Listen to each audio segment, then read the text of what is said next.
आप देख रहे हैं आदर्श भारत टीवी और मैं हूं आपके साथ निशु मलिक। इन दिनों झारखंड में पंचायत चुनाव की चर्चाएं काफी जोरों शोरों पर है। सभी प्रत्याशी मैदान में उतरकर जनता से सीधा संपर्क साध रहे हैं। झारखंड के कोडरमा जिले के जयनगर प्रखंड क्षेत्र के गोहाल से इन दिनों मैदान में नजर आ रहे हैं राजेंद्र रजक। राजेंद्र रजक एक समाज सेवी है और अक्सर उनका योगदान समाज के लिए होता है। इस बार वह मुखिया के प्रत्याशी के रूप में जनता के बीच नजर आ रहे हैं। देखिए हमारी ये खास रिपोर्ट। बता दें कि राजेंद्र रजक 2022 के पंचायत चुनाव में अपने पंचायत से मुखिया प्रत्याशी बने हैं। राजेंद्र रजक ने बताया कि गोहाल पंचायत में 12 वर्षों से जो विकास कार्य होना चाहिए था वो नहीं हुआ है।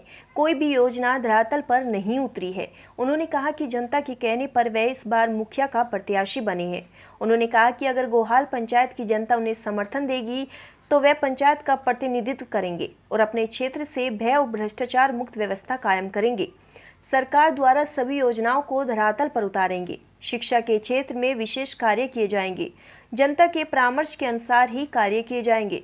पंचायत में ग्राम सभा करके योजनाओं का चयन किया जाएगा। पंचायत में सड़क का निर्माण होगा, गली नली का निर्माण होगा। गरीब लोगों को प्रधानमंत्री Awas Yojana, pension, ration card आदि दिया जाएगा। पंचायत में पानी की समस्याओं को भी दूर किया जाएगा। किसानों के लिए सिंचाई की व्यवस्था की जाएगी। पंचायत के सभी लोगों को साथ लेकर कार्य किया जाएगा और वह अपनी पंचायत को एक आदर्श पंचायत बनाने की कोशिश करेंगे। राजेंद्र रजक ने कहा कि वह राजनीति में पैसा कमाने के लिए नहीं बल्कि जनता की सेवा करने के लिए आए हैं। आपको बता दें कि राजेंद्र रजक लगातार क्षेत्र में लोगों की सेवा करते हैं। जब भी लोगों को मदद की जरूरत होती है, राजेंद्र रजक हमेशा उनके साथ खड़े होते हैं। राजेंद्र रजक वर्तमान में कोई जनप्रतिनिधि नहीं है, फिर भी वे हमेशा लोगों को सरकार की योजनाओं के बारे में बताते रहते हैं। लोगों को सरकार द्वारा दी जाने वाली योजनाओं का फॉर्म भरवाते हैं और जहां तक होता है उनकी मदद करते हैं। राजेंद्र रजक ने लोगों से कहा है कि अगर कोई भी काम हो और कोई उनसे रिश्वत मांगता है तो उनकी शिकायत 182 टोल फ्री नंबर पर कर सकते हैं। साथ ही पंचायत के युवाओं से अपील की है कि नौजवान को भगत सिंह से प्रेरणा लेनी चाहिए। राजेंद्र रजक ने अपने क्षेत्र की जनता से अपील की है कि इस बार के पंचायत के चुनाव में उनके पंचायत चुनाव चिन्ह नाव छाप पर अपना समर्थन देकर उन्हें विजयी बनाएं, ताकि उन्होंने जो भी वादे जनता से किए हैं वे उन पर खरा उतर सके। नमस्कार, आप देख रहे हैं आदर्श भारत टीवी और मैं हूं आलोक राज। इन दिनों झारखंड राज्य में पंचायत चुनाव चल रहा है। चुनाव को लेकर तमाम प्रत्याशी अपने क्षेत्र में जनता से रूबरू हो रहे हैं और अपना प्रचार प्रसार करने में लगे हुए हैं। आज मैं कोडरमा जिले के जयनगर प्रखंड अंतर्गत गोहाल पंचायत आया हूँ। इस पंचायत में जब हम आए और यहाँ की जनता जनार्दन से जब हमने संपर्क साधा और संपर्क साधने के बाद यहाँ के एक समाज सेवी हैं जिनका नाम है राजेंद्र रजक जी के बारे में पता चला। क्योंकि राजेंद्र रजक कई वर्षों से समाज सेवी के रूप में अपने जनता का सेवा करते आ रहे हैं। आज हम इनके पास आए हैं और इनसे जानने का प्रयास करेंगे कि क्या कारण है जो वो पंचायत से मुखिया का चुनाव लड़ रहे हैं। अगर इस क्षेत्र की जनता उनके ऊपर विश्वास करके अपना बहुमूल्य वोट देके यहाँ से मुखिया बनाती है और पंचायत का प्रतिनिधित्व करने का मौका देगी तो अपने क्षेत्र में किस तरीके का विकास का काम करेंगे। राजेंद्र रजक जी, सबसे पहले आपका आदर्श भारत टीवी में बहुत बहुत स्वागत है। आपको भी बहुत बहुत स्वागत है, क्योंकि आप लोग के माध्यम से गरीबों लोगों का जो गरीबों लोगों का जो आवाज़ होता है वो सरकार के पास जाती है और सरकार के पास जल्द से जल्द काम वो बन पाता है। आप इस बार अपने पंचायत से मुखिया के प्रत्याशी हैं, क्यों चुनाव लड़ रहे हैं मुखिया का?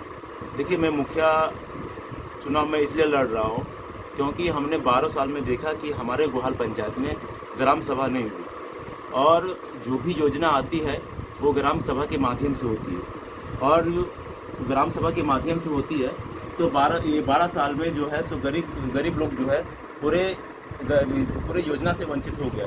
जैसे गैस सेट की बात हो, पेंशन की बात हो, प्रधानमंत्री आवास योजना की बात हो, तो ये सब जो योजना जो आई है वो क्या हुआ कि गरीब लोग वंचित रह गए और जो ग्राम सभा भी होगी तो गोपनीय होगी। जो पूंजीपति लोग हैं उनको पूंजीपति लोग मोटी रकम को लेकर के और वो उनको जो है तो सारी योजना के लाभ दे दिया और वहाँ तक कि यहाँ तक कि जो पंचायत सेवक भी है इनके साथ मिली भगत है।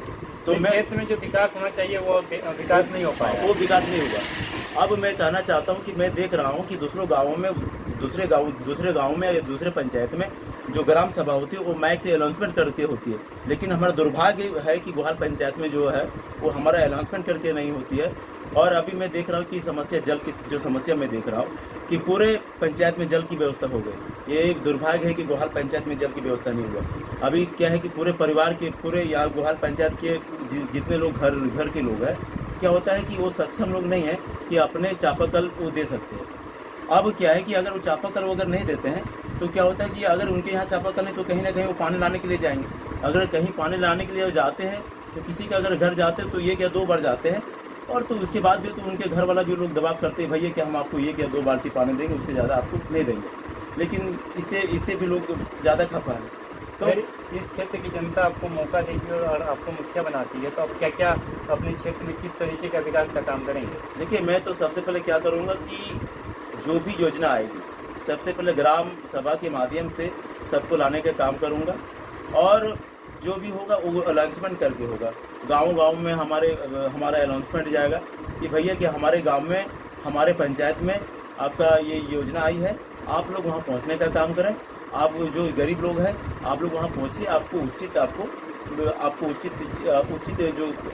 जो कार्य है, उचित जो भी योजना है वो आपको मिलने के काम में हो। अपनी पारदर्शिता के साथ आप काम पारदर्शिता के काम करें। आप हमारे चैनल के माध्यम से अपने पंचायत वासियों से क्या अपील करना चाहेंगे इस पंचायत चुनाव में? देखिए, मैं पंचायत से अपील करना चाहता हूं कि आप 10 साल से और मुखिया को आपने मौका दिया, आप मुझे 5 साल मौका दीजिए, क्योंकि अगर मैं 5 साल में अगर मैं आपकी सेवा नहीं करता हूं तो देखिए सबको अगर 5 साल में सबको डर आता है कि अगर मैं भी काम नहीं करूंगा तो मुझे भी डर है कि जनता अगर 5 साल के बाद हमको भी अगर वो चाहेगी तो अधिकार है उनका, वो भी हमको बाहर कर सकती है। इसीलिए मैं जो भी कार्य होगा, जो भी योजना होगा, मैं निष्पक्ष रूप से काम करूंगा और उसको देने का काम करूंगा।